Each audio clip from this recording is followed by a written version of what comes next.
하나님 말씀 신명기 24장 14절에서 15절 말씀을 보겠습니다.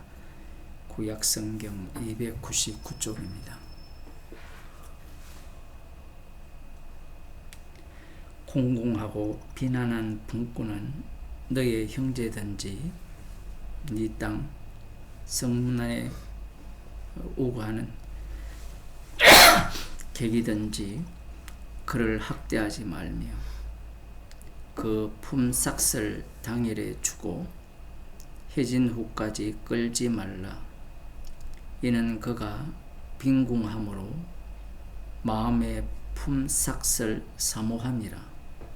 두렵건대 그가 너를 여호와께 호소하면 죄가 네게로 돌아갈까 하노라. 아멘. 인간들은 선악을 알기 때문에 율법을 대하는 태도도 선악적 사고로 대합니다. 공공하고 아주 극히 가난한 품꾼이 이스라엘 땅에 있다라고 했을 때는 이들이 왜 가난한가, 왜 이렇게 어려운 상황에 처해 있는가, 그것을 따지게 되죠. 그것은 율법대로 순종하지 않았기 때문에 가난한 겁니다. 율법대로 순종했다면 가난할 이유가 없죠. 하루살이로 여기에 일당을 벌어서 살아가는 품꾼, 그날 일해서 품삯을 주지 않으면 매우 곤란한 처지에 처하는 그러한 어떤 처지가 되는 그러한 어떤 상황은 율법에 불순종했기 때문에 그렇습니다. 그런데 문제는 이러한 자들을 하나님께서 후견자가 되신다는 거죠. 여기에 보면 그들을 학대하지 말고 품삯을 당일에 주고 해진 후까지 끌지 말라. 우리야 늘 제가 말씀드립니다마는 말씀을 관람하기 때문에 그러면 되지라고 할지 모르지만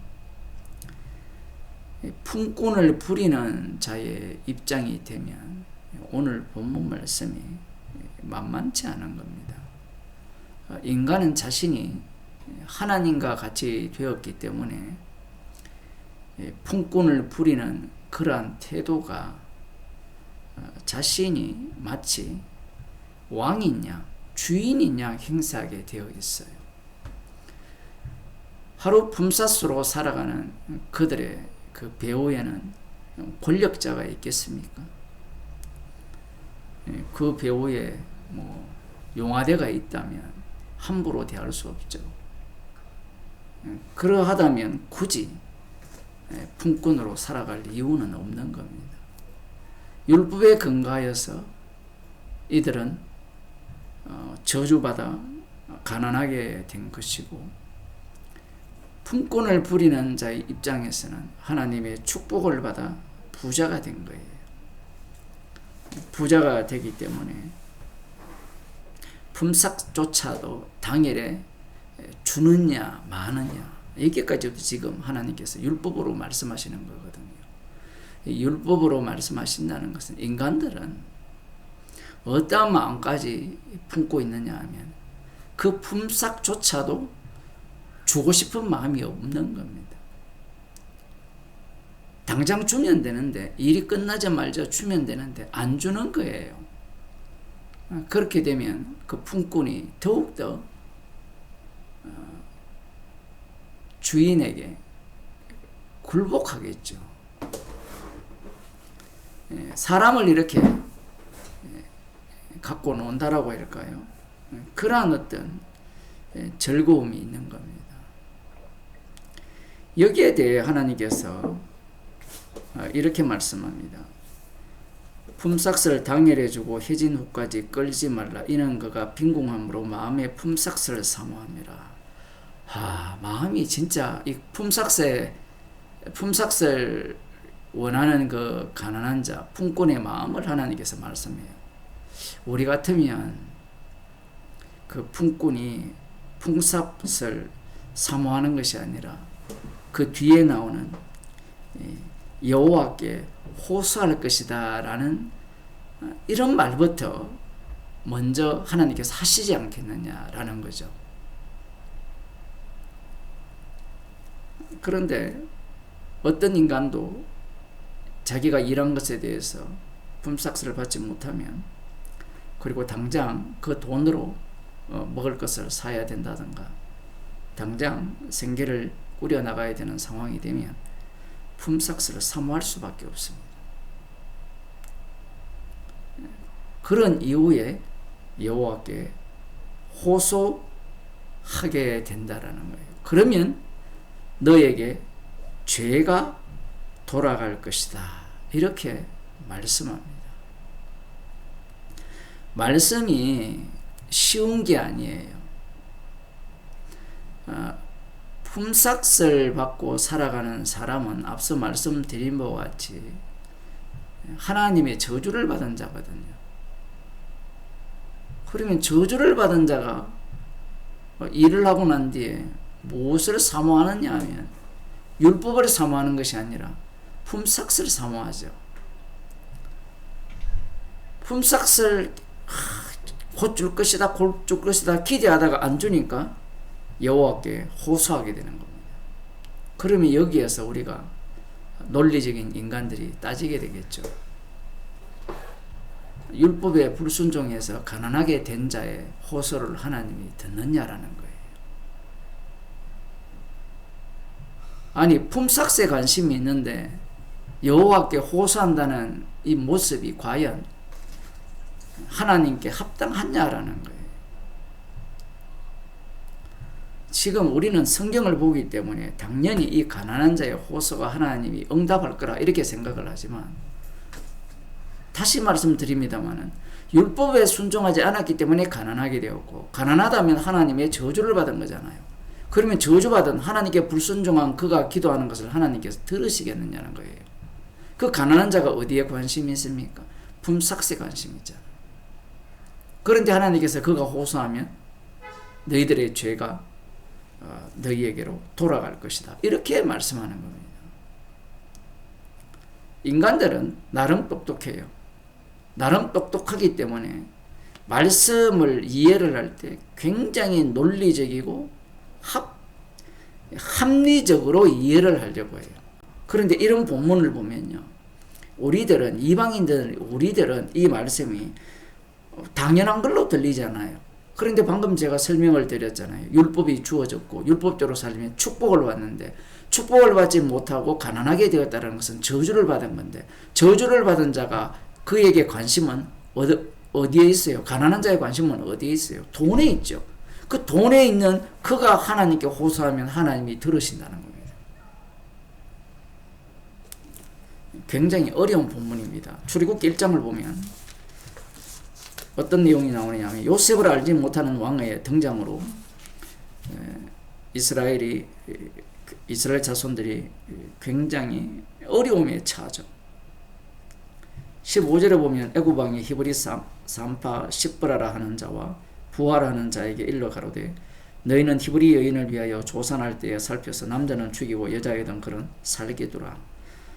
고역을 시켰음에도 불구하고 이 아들들이 계속 많이 태어나는 겁니다. 우리들의 생각에는 아들들이 태어나니까 뭐 그렇구나. 이 애굽의 바로왕 입장에서는 이 아들들을 무엇으로 봅니까? 잠재적인 반역할 군사로 보는 거예요. 그래서 그들의 수를 줄이기 위해서 히브리 산파들에게 아들이 태어나면 죽이고 딸이 태어나면 살리라고 명했는데 이들이 말을 안 듣죠. 이들이 히브리 산파들인데 왜 말을 안 듣느냐? 이들은 바로의 왕의 말을 들으면 살아가기 편해요. 지금 히브리 산파의 대표자잖아요. 그러면 왕의 비호를 받는 겁니다. 그러면 왕의 명령을 지키면 자신들이 살아가기에 편해요. 그런데 이들은 그렇게 하지 않았어요. 하나님을 두려워했다라는 겁니다. 하나님을 두려워했다라는 말은 무엇과 연결이 되느냐 하면요. 바로왕의 입장에서는 반란을 반역할 힘을 소유하는 아들들의 출생으로 보지만 이 히브리 여자는 약속의 실을 생각하고 있는 거예요. 생각이 완전히 달라요. 이 바로왕은 자기도 모르게 누구를 공격하고 핍박하느냐 하면 약속의 실을 핍박하는 겁니다. 이 히브리 여인이 여호와를 두려워하여서 살렸어. 그러한 어떤 상황으로 되어졌고, 그 이후에도 이제 뭐 아들을 죽여라. 그러니까 이제 여기에 보면 23절에 그러므로 바로가 그 모든 신민에게 명하여 가로되 남자가 나거든 너희는 그를 하수에 던지고 여자애든 살리라 하였더라. 이런 말을 듣겠습니까?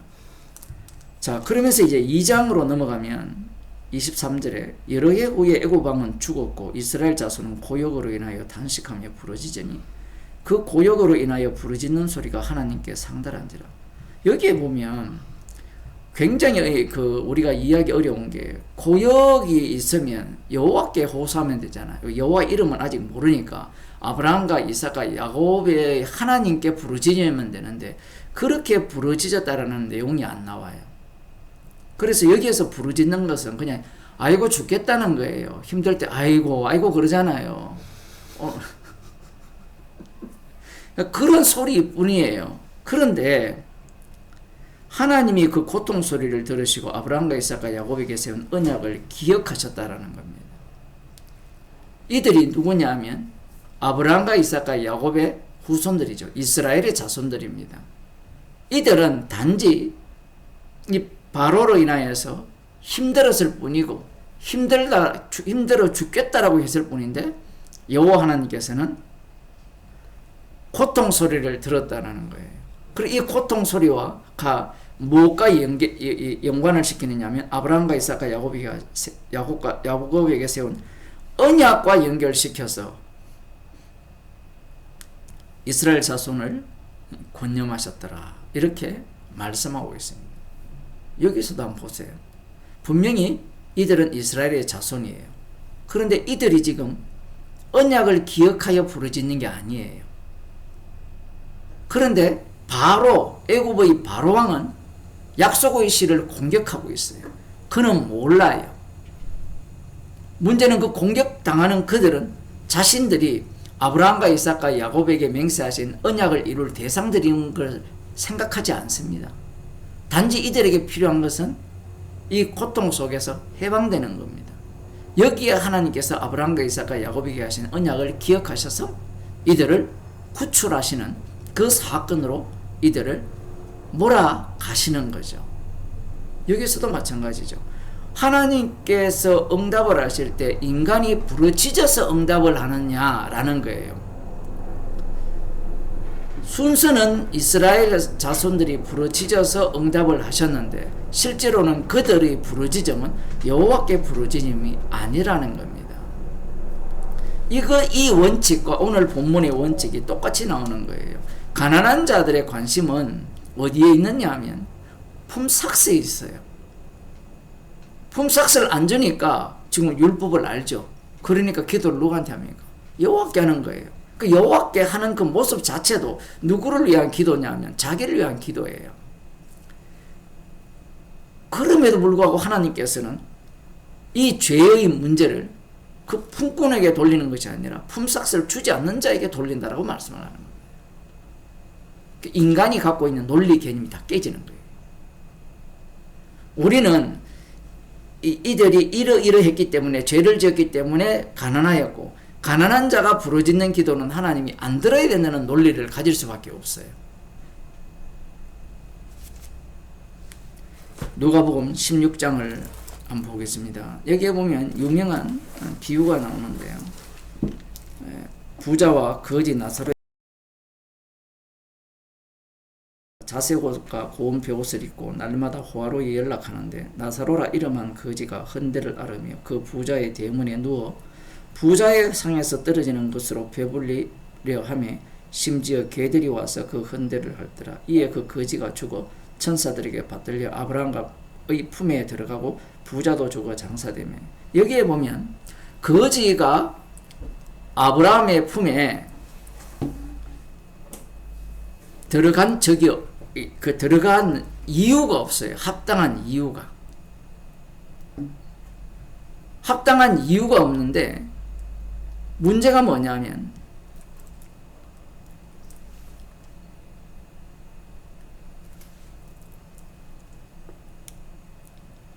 아브라함 품에 들어갔다는 겁니다. 천국에 들어간 거예요. 쉽게 말하면.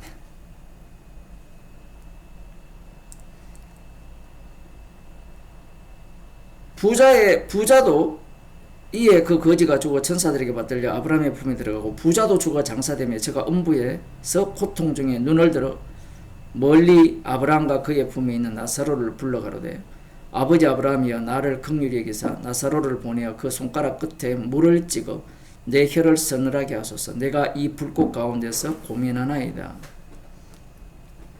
아브라함이 가로되 예 너는 살았을 때 네 좋은 것을 받았고 나사로는 고난을 받았으니 이것을 기억하라. 이제 저는 여기서 위로를 받고 너는 고민을 받느니라. 즉 이 말씀을 보게 되면 너는 살아서 행복하게 살았으니까 죽어서는 고통당하는 게 맞다. 나사로는 살았을 때 고난을 받았으니까 이제 그 보상을 받는 것이 맞다. 이런 식으로 본문이 읽혀지잖아요. 대부분 이렇게 이해해요. 근데 말씀은 그렇게 설명하는데 본래적인 의미는 그거 아닙니다. 만일에 그렇게 되면 이 땅에서 개고생한 사람은 다 천국 가고 이 땅에서 부자로 편안하게 산 사람들은 다 지옥 간다. 이런 논리가 펼쳐지거든요. 지금 이 말씀을 이해하려면 뒷부분을 이해를 해야 돼요. 이뿐 아니라 너희와 우리 사이에 큰 구렁이 있어 여기서 너희에게 건너가고자 하되 할 수 없고 거기서 우리에게 건너올 수도 없게 하였느니라. 가로되 그러면 구하노니 아버지와 나사로를 내 아버지의 집에 보내소서. 형제 5이 있는데 저희에게 증거하게 하면 이 고통받는 곳에 오지 않게 할 것이다. 그 죽은 나사로가 돌아가서 너희 형제 중에 제일 큰 형님이 이 땅에 부유하게 살다가 음부에 갔다 지옥에 갔으니까 너희들 회개하라. 이렇게 말하면 들을 거라는 거예요. 근데 이 말씀이 요한복음 12장에 나오거든요.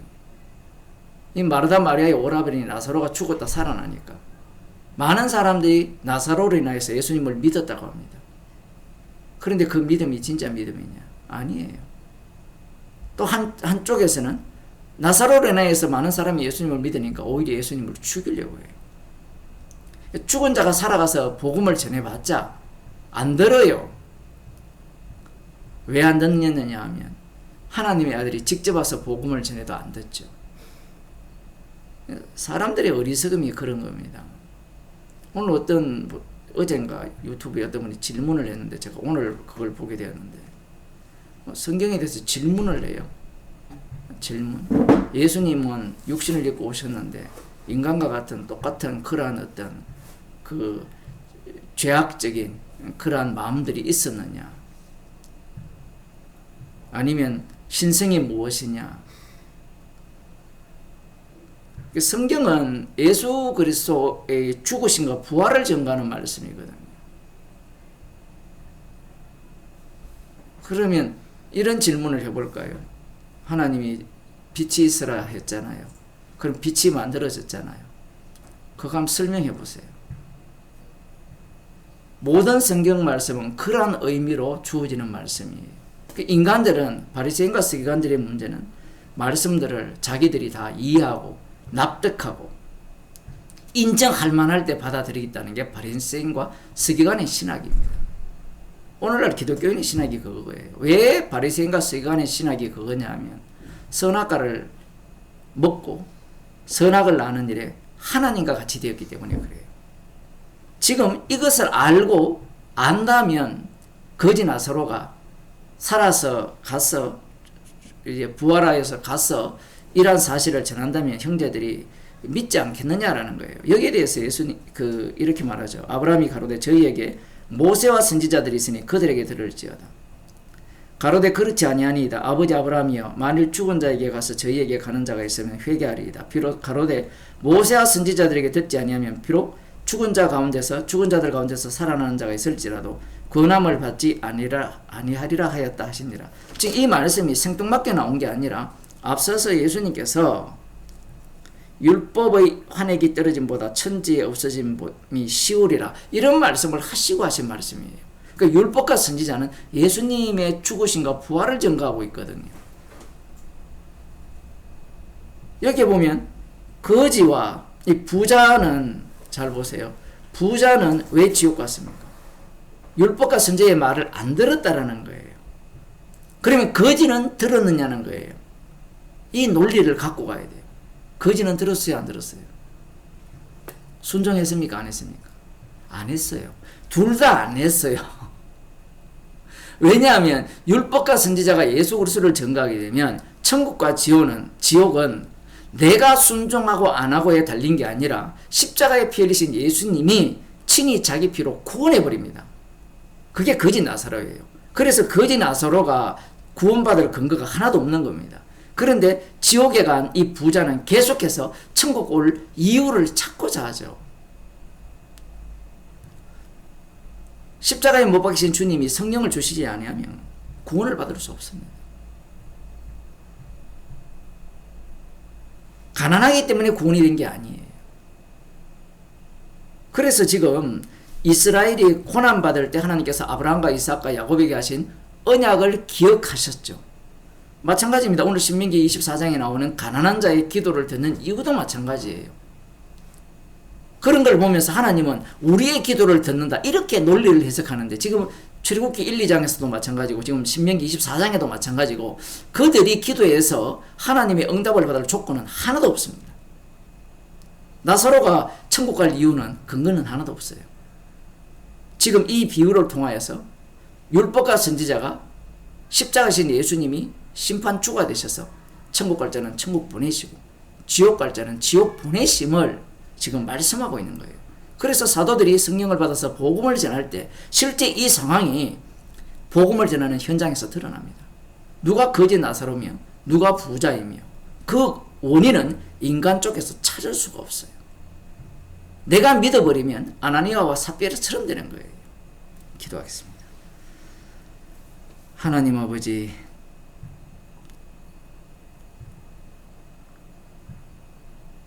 우리의 구원이 주님의 십자가의 피 능력임을 말씀을 통하여 들려주심을 감사드립니다. 내가 무엇을 행하고 믿고 받아들여서 구원을 얻을 수 없음을 말씀을 통하여 들려주시고 우리의 인생이 십자가 지신 주님의 피 능력으로 새로운 피조물이 되어서 주님의 죽으심을 날마다 우리 육체 가운데 반복되게 하셔서 십자가의 증인으로 살아감을 감사하는 주의 백성이 되게 하옵소서. 예수님 이름으로 기도드리옵나이다. 아멘.